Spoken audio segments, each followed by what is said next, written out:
Thanks, everybody. Thanks for the invite to come and present here. It's been an amazing series of sessions so far, and eye-opening for me.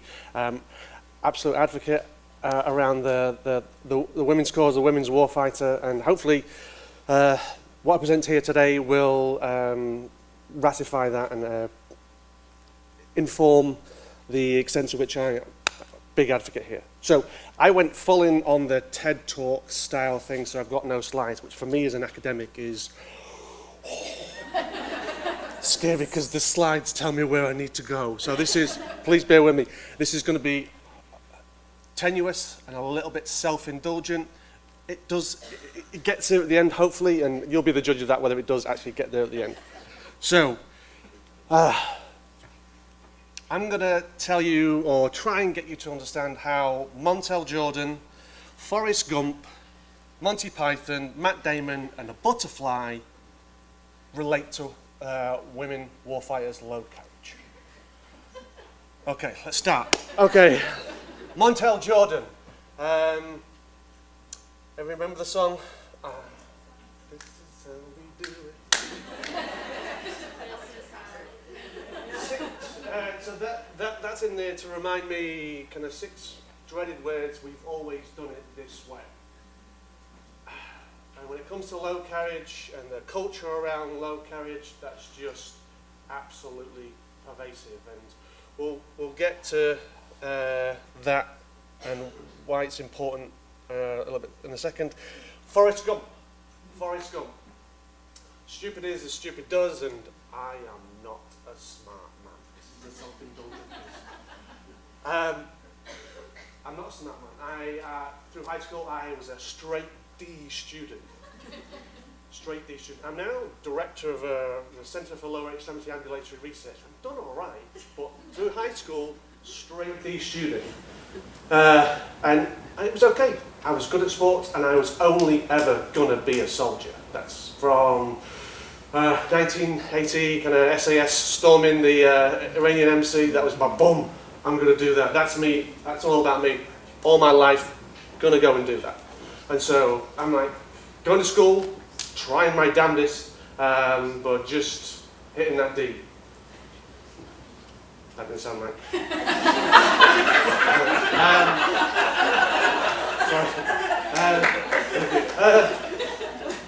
Some C's as well. And so I go join the army, 17, private soldier in the Black Watch. And those that are from the UK know I do not have a Scottish accent. And so I'm square peg in a round hole everywhere I go. So I'm in the Black Watch. I am doing the infantry thing, enjoying myself immeasurably, but I'm doing this low carriage thing, and this is where it gets into the Monty Python. This is where Monty Python comes in. So Monty Python, Ministry of Silly Walks.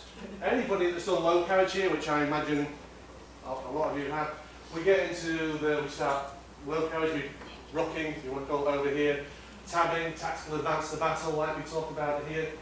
I like to use the term, within tabbing we have this notion of force march. The idea that, okay, we're doing this, looks like this. It doesn't look good, and I understand that completely, but we do this and there's variations thereof. And so, I'm this, we've already established, not a smart man, doing this thing, I'm thinking, this doesn't make sense. It really doesn't make, why are we doing this? Because it's not comfortable. Let me run. Let me slow jog. Let me slog with this stuff rather than doing this force marching thing, doing this silly walk. See, it doesn't make sense. This is where we get to Matt Damon. This is, like I told you, it was tenuous. Matt Damon, Dogma, 1999 film. So it's about Dogma. It's about the military dogma, the culture around, okay, we've always done it this way. This is how we're going to do it. This is, I'm going to tell you, and it's based on science, Because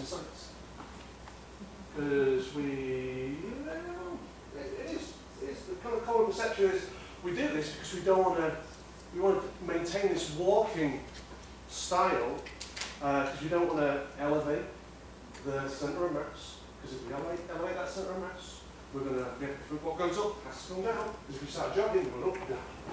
So we're going to walk. So that's going to limit the loading on the lower extremities. Was that the case in your experience? There's limit? So there's that dogma. It makes sense. Even mechanically, it kind of makes sense. And again, I'm still not that smart, man. I'll leave the army, and don't forget about this. What I'm going to go back into education. I've never got any education because I wasn't smart. What the army did teach me. I told you I wasn't smart. What it did teach me is persistence and going after things and getting after it. So I'm like, all these teachers kind of told me that I wasn't smart, but I'm not going to believe them. I'm just going to go after it. I'm going to go and do an associate's degree and see how I get on with that. So go and do this. I think, oh, I did okay then. I can just push through and get through this, and then there's this other degree that you can do, which is a bachelor's degree. I can go try one of those. Bang, go and do one of those. And just push through it. Extremely hard. Fall down lots of times in that.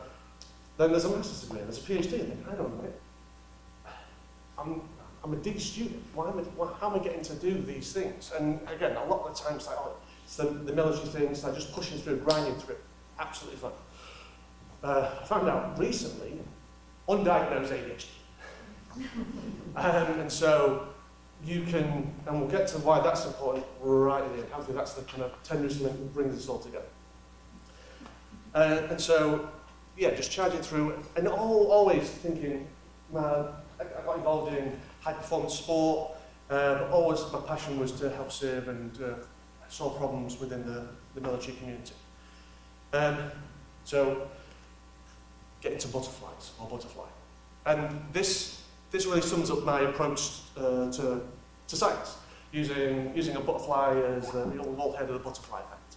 The notion there's chaos, a butterfly flaps its wings in the middle of Southeast Asia and there's a tsunami thousands and thousands of miles away. The context around this is this notion of chaos and complexity. And I view the world as a system, using a systems approach to understand the body, human movement, and how we can understand the intricacies and how things affect other things. And so I was always interested in low carriage. And I got the chance to work with a great group when I was in Edinburgh in Scotland. And they were doing some work on low carriage with SF, so SAS and airborne soldiers. And we found, and this triggered research for the next 15 years for me. We found that during this forced marching, this kind of silly walk, that as we took them on the treadmill, and we got faster and faster and faster, and we went past that GTP, the gate transition point, where we went from the thing where you would normally go from walking to running, when we delayed that, metabolic cost just shot up. So hang on a minute, it's not metabolic costs that's driving, that's not the cost function that's limiting this. So that kind of supports this notion. It must be the cost must be that minimization of the lower extremity forces. Right? Yeah, that still didn't sit right with me. So that sent me on a spiral of thought and thinking, okay, how do we look at this? I'm biomechanics motor control, understand it from that perspective. So the big thing about it was for me was this notion of when you do that silly walk, you are overstriding. You are walking fast. And so at that time, you are walking fast, overstriding. We get this reduction in variability around the loading of the lower extremity in terms of and my idea, but my notion was that the joints were being loaded in a way that really didn't offer a healthy perspective. So again, we see a lot of injury denoted related to low carriage. So the notion being, okay, if we're going to do this, we'll look at this this position here, overstriding. And I'm a reasonably tall guy, 6'2". There's a lot of the male guys there, well, a lot smaller than me. And then again with the women being allowed to come into the ground close combat roles, he's like, But this is going to be more of a problem going forward in terms of the types of injuries that are potentially here. So absolutely, okay, this is a problem that needs solving, and I have the tools and I have the equipment. Didn't have the funding, but this is a passion project. I should have said that in Portland as well. V for Vendetta. I'm quite vindictive. I want to solve this problem because this is personal to me. It happened. I can't let things go. So I was after it. Okay, so I start getting the women in, doing this work, and I had a great team of researchers. Shout outs to Kellen, Alice, Camille, and Dennis for doing some amazing work over a series of studies to really highlight the need for what essentially is a policy change, a training interdict in terms of we need to understand that the women population they're just not small men. They need to be understood in this situation. And this really, I want to make sure I'm not delaying everybody going for break. This comes back to the notion of the undiagnosed ADHD. You can go through life thinking you're not fit for purpose, not performing well. You can charge through things and get things done and still achieve great things. But if any of a sudden you get the realization that the system is not set up to support you and to allow you to fulfill your full potential, that's not on you, that's on the system. So what do we have? We have training that needs to be modified. We have equipment that needs to be modified. And we've heard here over the last couple of days, and I think we're going to hear later on today about how we are looking into that. When I was doing my low carriage stuff, I spent hours making sure all my equipment was tied down, centered in, so nothing was bouncing, because if we were going to go and do big training runs, I wanted to minimize the opportunities for that bounce and wiggle that really just compounds and fatigues you over time. It couldn't fit me. If it doesn't fit the operator, the person who's wearing it, there's no amount of tweaking that's going to make that work.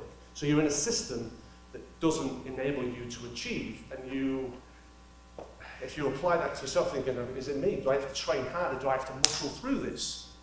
Well, I would argue no, we need to make sure that we can adopt and adapt training practices, new equipment that allows the women warfighter to thrive in this environment.